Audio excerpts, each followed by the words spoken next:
It's now 6 o'clock, and the Jerry, you should gavel so they know to turn on. oh, Yep. oh, ooh, I didn't mean to hit it. Whoa, I'm sorry. Okay, That was a good one. it's 6 p.m. We're awake now. And the April 12th meeting of the CDA, please come to order. Patrick, you want to take a roll call, please? Alderman Haas. Here. Jim Lisinski. Here. Don Niemer. Here. And Jerry Motter. Here. We have a quorum. Thank you. Karen Gale, Wayne Clark, and Alderman Weigel are excused. Okay, first item on the agenda is to approve the minutes of our previous March 8th meeting. I move approval. Second. Are there any additions or corrections? If not, all in favor, please say aye. Aye. Minutes stand approved. And I meant to move approval of both sets of minutes, March 8th and March 12th. 18th. Okay, thank you. Yeah, we didn't do that at the last meeting. I forgot that. All right. Previous matters, annual election of chairperson and vice chairperson. Patrick, you have the floor. How do we do the nominations for that? I nominate Jerry Motter, chairperson, and Wayne Clark, vice chairperson. Second. Are there any other nominations? Are there any other nominations? Are there any other nominations? If not, I declare the nominations closed. I accept the nomination, and I believe, I don't know, is Wayne? The other authoritarian, we were delayed in a dangerous dog. Okay. We were reviewing dangerous dogs for the last 2 hours. Oh, yeah. And mystery has been peeled. Pardon my tardiness, but authoritarian Clark is right there. Third, authoritarian Clark was nominated for vice chair. I think it'd be best that we maybe Wait for him? Wait for him and see if he can accept. That's what I'm waiting for. Yes. see if he'll accept that nomination.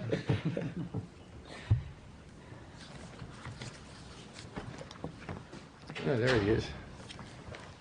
Good evening, Mr. Clark. Oh, I'm sitting in the wrong seat then. Okay. To bring you up to date, you were nominated for vice chair. Do you accept your nomination? Be happy to, thank you. Thanks for your confidence, for allowing me to have such an esteemed position. All right, so now we'll hold the elections. Can we hold them together? Yeah, you can take it as a. Okay, the elections will be for chair and vice chair. All in favor? Oh, we got to have a roll call for that, right? Sure. Yeah. Wayne Clark, Yes, sir. Don Niemer, Yep. Alderman Weigel, Aye. Alderman Haas, Aye. Jim Lisinski, Aye. Jerry Motter. I abstain from voting for myself, but I will vote for vice chair. Okay. Is this the agenda? Yep. Yes. I see that.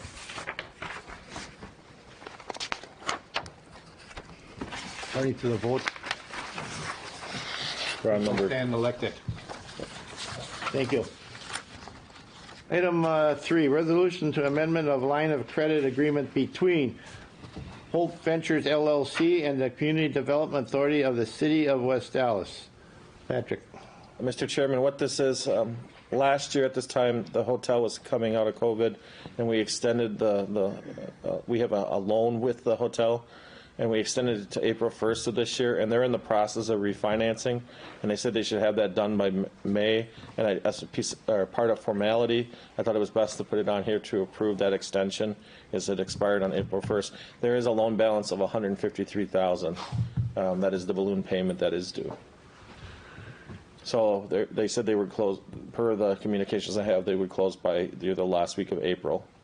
So I extended it to May 1st. I move approval. Second. It's been moved for approval and second. Is there any further discussion? All in favor, please say aye. Aye. Opposed? Ayes have it. Resolution passes. Item 4, resolution to approve National Avenue Commercial Corner Code compliance for forgivable loan in the amount up to $33,500 for 6325 West National Avenue and 6325 Mithna LLC. Patrick. 6325 Millfield LLC is a real estate entity for the acquisition of the property. We've been working with a tenant, and they're part of the ownership of the property to acquire this property. They have an estimate of $104,000 to improve the roof. And as part of this process, you might recall we've assisted the prospect to get a work towards getting or applying for a site assessment grant to WEDC because of the perceived environmental issues on the property. They do have an accepted offer. They are set to close within, I think, by next week. And this was part of an economic incentive to help bridge the gap because they ended up having reservations about the property because of the environmental, the costs, etc. So we expanded. Usually we do around $8,500 for code enforcement. In this case, because this will have a sizable investment besides the roof, new windows, new build out inside, etc. We offered $25,000, and that helped get the deal towards the finish line. So in this case, this is a forgivable loan, and it would come from TIF number 7, a half mile, under the half mile radius. And we have economic improvements of a half mile within that TIF plan. You have any questions? Yeah, Patrick, remind us again of what the plan is to go into that facility. So there is an entertainment type use that would move into the property. We do have this in closed session if you want to know more about that user. But that is a different entity name than the real estate entity that's buying the property, but they're affiliated. It would be a kind of a destination type of use. There's a couple of them around Milwaukee. The best description is entertainment with light food.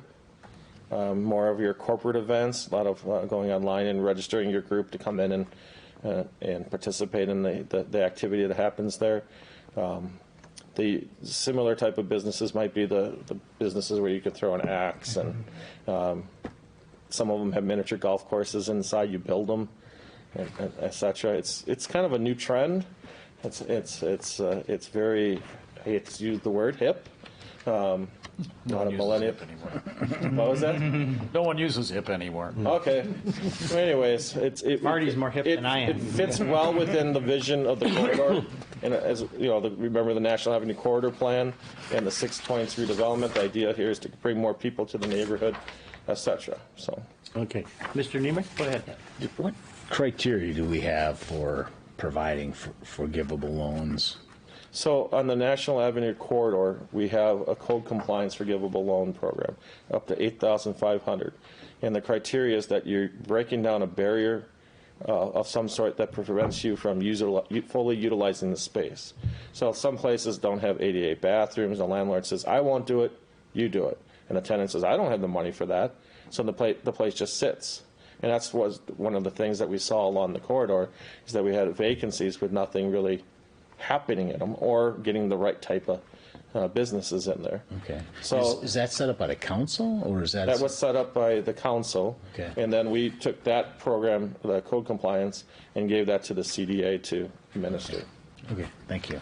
Mr. Chair, Go ahead, Alderman Wagner. are we going into closed session on this? We can if you want, and then we just hold If this it's not too onerous, resolution. I do have a couple questions. Okay, and then we can hold it to. I'd like to answer. I mean, Okay. I'm in favor of, but I do have some questions I Okay. think might be worth All right. closed session. So we'll hold that one for closed session. We go to item 5, discussion regarding redevelopment efforts of 6400 block of West Greenfield Avenue. Patrick? So, just to bring the CDA up to date, we had a special meeting last month to acquire the former Crawdaddy's property. So now we own the spot and the Crawdaddy's property. So the question is, what do we want to do with this block? And the parking lots that are behind this particular two buildings. The spot had a parking lot, and there's a municipal parking lot, and then there's a public space in this particular area as well. I guess I didn't put the aerial right here. Here's the public space. Here's the Crawdaddy's with the kitchen, and here is the Spotlight Lounge. There's a parking lot located behind it, and as well as one in this general area. You can see this is a sizable amount. It's almost, I think, almost an acre of land, or a little bit thereabout. So Does the park on the east end, is that included? that is included. Well, we own that already. Right. So we've started talking to people in the community what they would like to see here. The CDA, when they finished the last meeting, a few members said, let's emphasize the reuse of this park space. Try to get it programmed, trying to utilize it in some way. It's a nice space. We don't maintain it very well. If you've been over there, it's needs a little help. There's bricks path that's weaving, and the grass is covered with leaves right now. It's not ideal, right, the situation. The Crawdaddy's property, and if anybody wants to get into these two properties, we'd gladly give you a tour.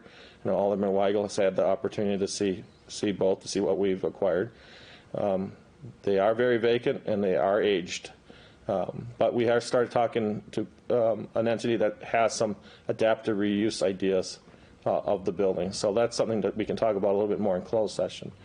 But at this point, an avenue might be is try to see if that works, and the other avenue is an RFP, a request for proposals, from developers to see what they would envision in this area. I know this morning we had an internal meeting. Some of the thoughts was maybe commercial use in this area versus maybe a multifamily development, as we're trying to get those in some particular other areas, seeing what we could do to attract some sort of commercial use here. But I bring this to your attention just because now we're at a stage where we have to figure out what the vision is and what we want to get at that particular location. And with the group that is looking at it, as we'll talk about in closed session, they have a proven track record. So it's kind of an ideal situation suddenly. So, and it's kind of exciting. The thing to note, and I had this slide in here, it isn't an opportunity zone.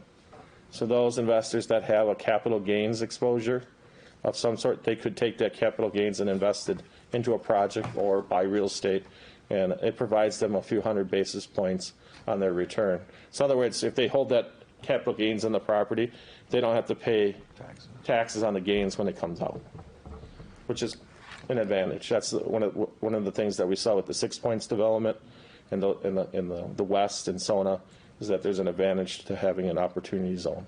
And that's a federal designation? That's a federal. We applied for it. It was through the federal government said you can have so many, and then we picked out this particular census tract because it had the numbers that most likely the governor would nominate. The governor had to. State has to support it. The state had to select the census tracts, and that was done through Wisconsin Housing and Economic Development Authority in the state. So, and we applied for this one and got it. That was a few years ago. So. Mr. Chair, I think it's wonderful that we came together and have control of this property or this chunk of property and can do something with it. So when somebody comes forth with a proposal for a modern strip club, I think we have to look at that carefully. Wasn't thinking exactly that, but And we'll be talking about this in we closed can talk session. about it in closed session. Closed session. No further questions. We'll go to item number 7, discussion regarding, item 6, discussion on 116th and Morgan status environmental review. Patrick. I know this project has come up multiple times, and I wanted to just have a brief discussion here. We could talk about it in closed session. I just thought because of the environmental concerns, we should just talk about that in closed session. We have done some testing. We found some elevated levels of some gases, and it needs some additional testing. And I'll go into the layout of that all in closed session. All right. No further I can questions. actually take 7 in closed session, Mr. Chair. All right. 92nd in Greenfield in closed session. Well, I can do 92nd in Greenfield. All right. Item 8. Item 8, discussion regarding 92nd and Greenfield Road Development. Yeah. Patrick. We've had a meeting with the developer, Cardinal Capital. They said they were going to be probably back to us by May with a new pro forma. The pro forma we have, we've asked for a few questions. He's been tied up in some other developments. They continue focused on doing multifamily here, 146 units. It's a significant, it's a $43 million project.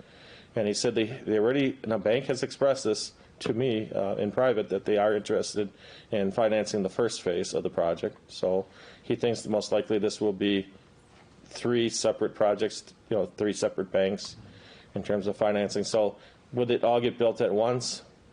There or about, there'll be some months of separation, but we had a meeting last week with his attorney here at City Hall.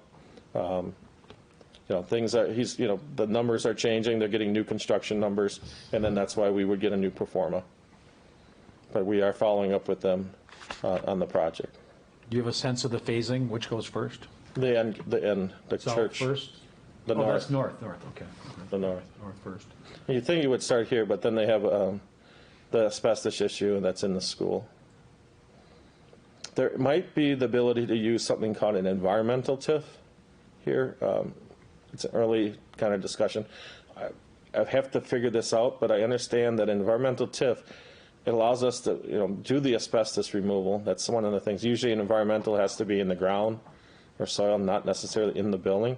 But if you do an environmental TIF, I understand it doesn't factor into the equalized ratio. There's a 12% cap of what can be in a TIF. And if you do an environmental one and then there's housing, it doesn't factor into your 12%. So, which is kind of interesting. We're way under that. I say we're not. We're nowhere near that, but as if in some communities that's a huge advantage. But if you do housing and stuff, that there's an advantage to that. Is that one building going to stay? There is one building that would Along stay. 92nd Street This is privately owned. I think it's owned by a group called Holy. Oh. In this particular area right here, that would stay. But the church, the rectory, and the school would be raised, and then there would be townhomes. Again, an apartment building and an apartment building. Okay. Can't get those townhomes. Yeah, they do look nice. Yeah, so on the picture number 3, the far right picture, those are the townhomes then that would be, where Martin's Correct. pointing? Okay, thank you. And this is the end cap building right here. This would Yeah. be- Yeah, thank you. I was able to figure that one out, but yeah. All right, thanks. I didn't put the third one in. The third one is actually very positive looking too. I don't know if I didn't put it in. Number 9, we can talk about in a closed Okay, session. what about number 10? Discussion regarding status and financing of 6771 West National Avenue. We have this one in closed session too, but just update, we're working with Baum. They've been having contractors. One morning we must have had 40 cars all parked outside of the building with contractors coming in. They're getting the hard construction numbers, which is a positive sign. And the other thing that we've been working with is consultants on the historical side of this. The historical tax credits are a significant equity component of the structure, and that's one of the things that we need. This, whatever you do with the windows, and this, I was standing there listening to these guys talk, and it goes way over me. But contractors and the historic guys talking, the contractors go, you can't do this, and these guys are going, well, you have to do this. It becomes an interesting kind of conversation because to get the eligibility on the property, it wasn't about what happened here. It was about the look of the building. Aesthetics of it. Yeah, and it's the windows. Well, these windows are all individual, but there's also sections. You can kind of see the sections. And then there's an operable component in the middle of them in some cases. So to get the necessary rating, I think it's an R rating, or to be able to do the environmental on the inside, the efficiency, what happens here and how does this look? To just tear this out and rebuild it might be a challenge. Yeah. And then there's also the materials, what these are made out of. So that there's some custom sense to this as well. And I mean, I think we estimated the windows themselves at around $3 million. So that's a significant element of the project. They continue to meet with tenants. They've had tenants going through the property as well. So besides contractors, they've been bringing some larger name caterers and event space managers through, and they have significant interest. So I think that's it. And then on item 11, it's all the variety of projects. Is there any questions regarding item number 11 for Patrick? I think we have a couple. 7140 West Greenfield Avenue. It's the old wedding center, old J.C. Penney's. The owner has taken out the bricked-in areas. You can kind of see this area here that they're looking at bringing windows back to this property. And we assisted the property owner apply for a community development impact grant from WEDC, $250,000. I know Sean was diligent in getting that paperwork in and working with the owner, and that's to help underwrite the cost of putting in an elevator. It's equipped, when you look at it, it's equivalent like a 4-story building with the basement and different mezzanine levels, and LaDeco could be a very significant generator of bringing people into our downtown in terms of an event space. So besides the Gauge, which is seen great success, I think this would be a nice complementary type of venue. Do we know the time frame on those windows? I'm asking as the alderman of the district. He's already ordered them. Oh, excellent. I mean, the financing is pretty much in place. It's just that he needed help with the elevator costs. I think that came in, close to $300,000 for the elevator. So, the windows themselves are, I think, over $100 and some thousand. I thought I heard 140. So, significant investment.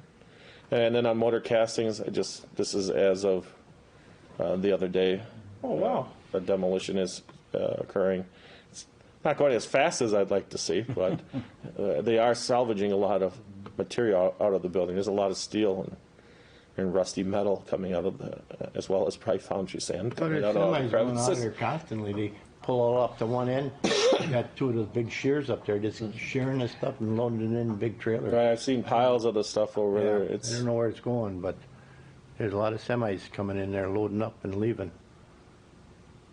And then I'm ready for closed session. Excuse me. For agenda items 4 to 10, the committee may convene in closed session prudent to provisions of section 19.85/1/E of the state statutes for the purpose of deliberating, investing of public funds whenever competitive or bargaining reasons require a closed session. This committee may convene in open session after completion of the closed session to consider the balance of this agenda. Can we have a motion to go into closed session, please? So move. Second. Patrick, could you take roll call, please? Wayne Clark, Yes. Jim Lisinski, Yes. Don Niemer, Yes. Alderman Weigel, Yes. Alderman Haas, Aye. Jerry Mutter. Aye. All in favor of going into closed session? Patrick, we gotta go off the air. Yep.